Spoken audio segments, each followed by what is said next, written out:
doing the first double up action figure review where I take two figures that I think belong together or kind of match nicely, and I review them both in one video because you can't have one without the other. And so for this one, I decided to do two characters that are very special to me, Broly and Gogeta. For those who don't know, Dragon Ball Super Broly movie was one of the first Dragon Ball related things I've ever watched, and it had me hooked on the series ever since. So these two mean a lot to me, and it's, you know, my favorite anime movie ever and stuff. So yeah, I had to get these boys, but they are sold out basically everywhere on retail, so I had to get these figures used. I don't usually like getting figures used, but for these, I had to. I got them both on Mercari for just a little bit more than what they were charged at retail, so I would say it's a pretty good deal. There's a bit of damage on both of their boxes, even though I still think both of them look really cool, like that and stuff. If you do want to get used action figures, then I would recommend Mercari because it is a very buyer-friendly website. I know a lot of sites like eBay can be sort of unreliable with scams and stuff, and they usually favor the seller, but Mercari definitely favors the buyer. I've bought figures there, I've sold figures there. It's a really great site, and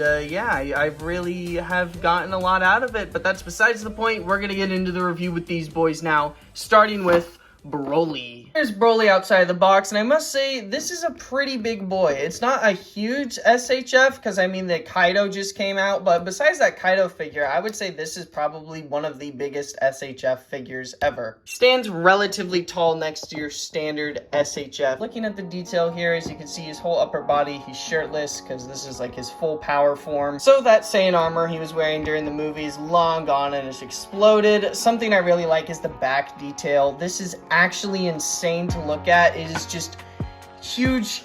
It's Sam Sulek vibes for me. That's every time I see his back, I think of that, and it's just awesome, man. When I'm at the gym, I don't think, oh, I'm on my cut, I can't eat this or that. I mean, as long as it's in my macros, I mean, I can eat whatever I want. There, obviously, he's got the legendary Super Saiyan hair. This is in base form Broly, and then he's got these little thingies from the Saiyan armor that stayed on, and then we got the Saiyan armorish legs, the purple with the big off feet, and also the ear from his one buddy. I forgot what the name of it was, but he's always kept it around his belt because it's the ear of his one friend animal thing. I will say it is sculpted really nicely, and it feels rough and, you know, different from the rest of the body. It does look nice as well, and then, you know, legs, feet, all that jazz.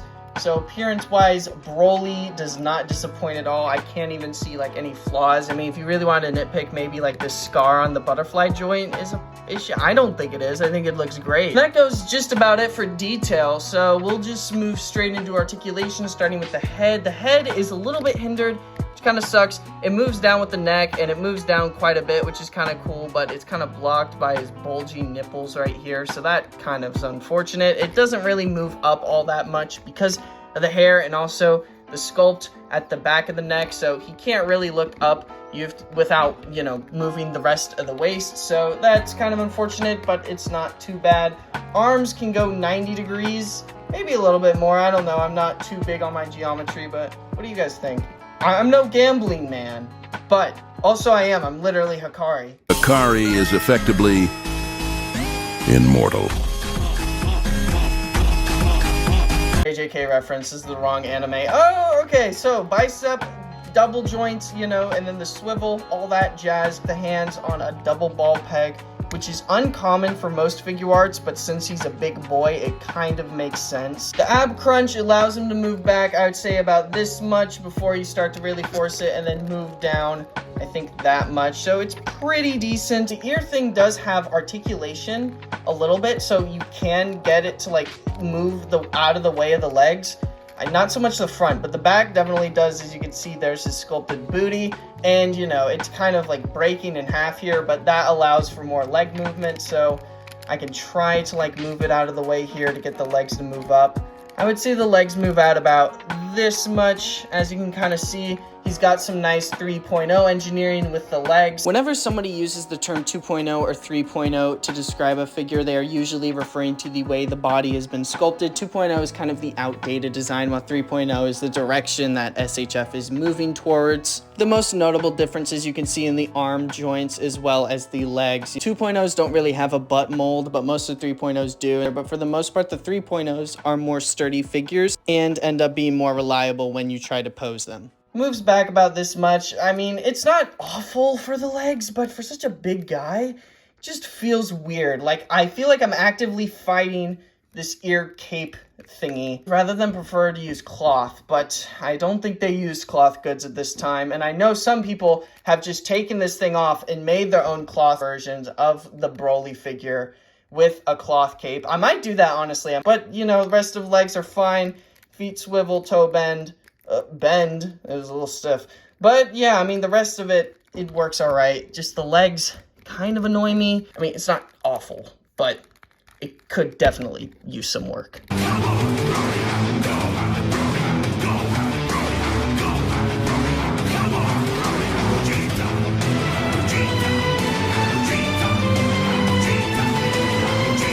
Now, Gogeta, out of the packaging, looks just as good as Broly, in my opinion. Again, there's no issues with how he appears. He's got that shiny blue hair. I really like the hair on this guy. It looks very sleek, and he's got that fusion dance clothes. These thingies are a little weird when it comes to articulation, but they're actually not as bad as I thought they were going to be. And then you go to the baggy pants with the belt, which is awesome.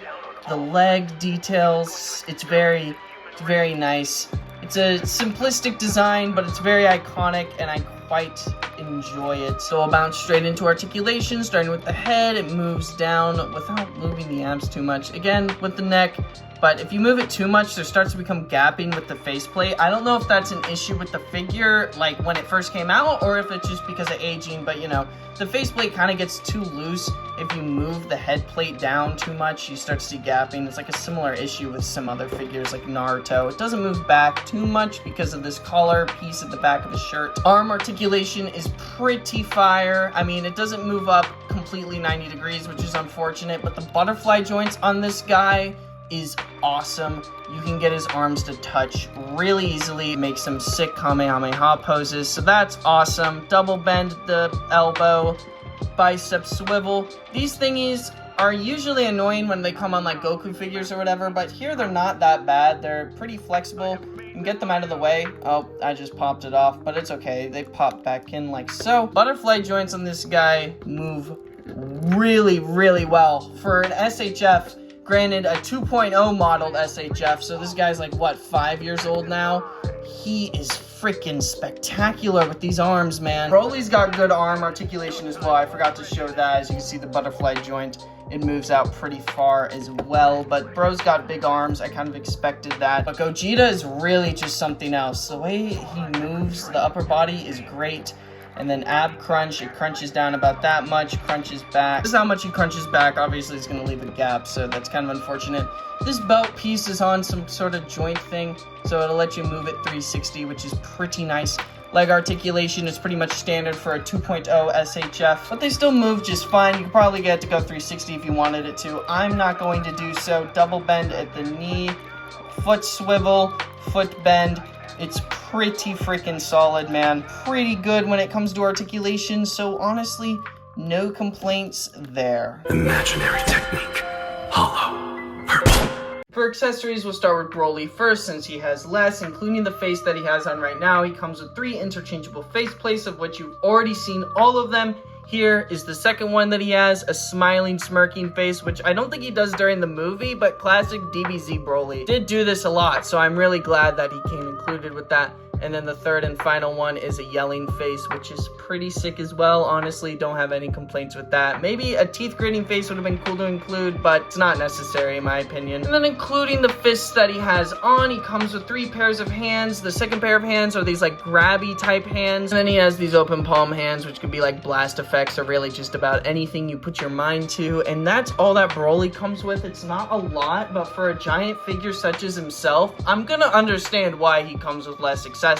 With Gogeta, he has 3 interchangeable faceplates, including the one he has on right now, and an interchangeable head. So we'll show off the faceplates right now. The second one that he has is this neutral or like angry face, not angry, but like just serious face as compared to like the smiling one. It's a subtle difference, but you know, it's there. Third faceplate is the shouting one, which yeah, makes sense, but he also doesn't come with a teeth gritting face. I don't know why neither of them do, but it's not the most essential thing in the world, so I can live with it. And then finally, he has an interchangeable head of Gogeta in his base form. There are like a switchable faceplate option for it, which is kind of weird because we don't have any other base Gogeta faceplates. Makes me think they were gonna do more, or maybe include one with this guy. I have no idea. All I did is pop off the head, and then you just pop it on like so. No issues there, and Gogeta looks super fire with his base hair. I'm really glad they included that because Dragon Ball is big on its transformations.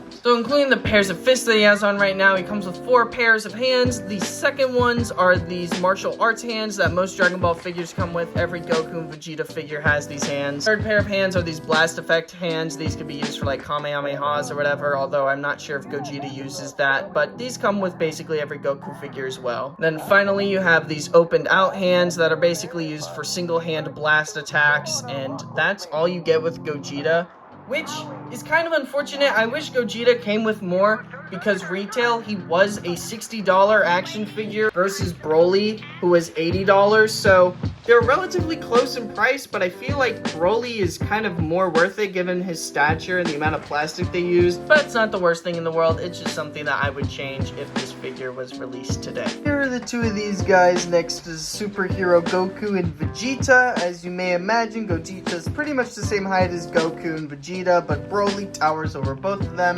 Who is surprised by this revelation?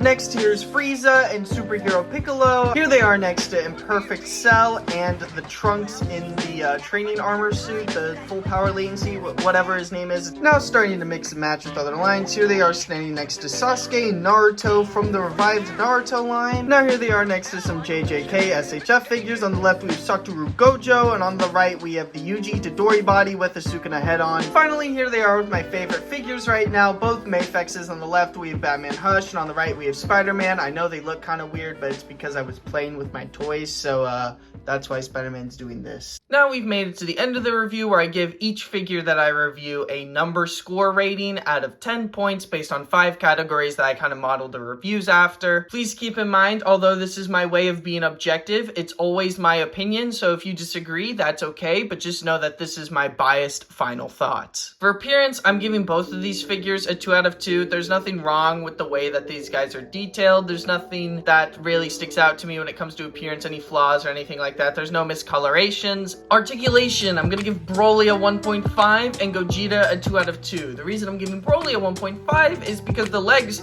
are kind of difficult to deal with, and Gogeta, he has no problems at all. The butterfly joints are amazing. Holy freaking crap, I don't think I've touched a Dragon Ball figure that has better butterfly joints than this guy. And so accessories, for Broly, I'm giving him a 1.5. He doesn't come with too much, but he doesn't come with too little, and I kind of understand why he doesn't have a lot. It's because he's a big figure. For Gogeta, I'm giving him a 1.25. I feel like Gogeta should have came with a little bit more because he kind of just has the same amount that most $35 Dragon Ball action figures come with, minus the interchangeable head. Value for money, I'm giving Broly a 2 out of 2. I can completely understand why bro is $80. He's freaking massive. For Gogeta, I'm giving him a 1.25 out of 2. Again, he is retail $60. Get him on the aftermarket for probably more. And I just don't feel like it's a $60 value at retail price. And you'll probably end up gonna have to pay like 70 bucks to get this guy. I don't think it's the best bang for your buck out there when it comes to Dragon Ball figures. Both of these guys, for personal enjoyment, obviously a 2 out of 2. Dragon Ball Super Broly is one of my favorite Dragon Ball things out there. It is a great movie, it's super awesome, and these figures definitely do them justice. So totaling all those points up,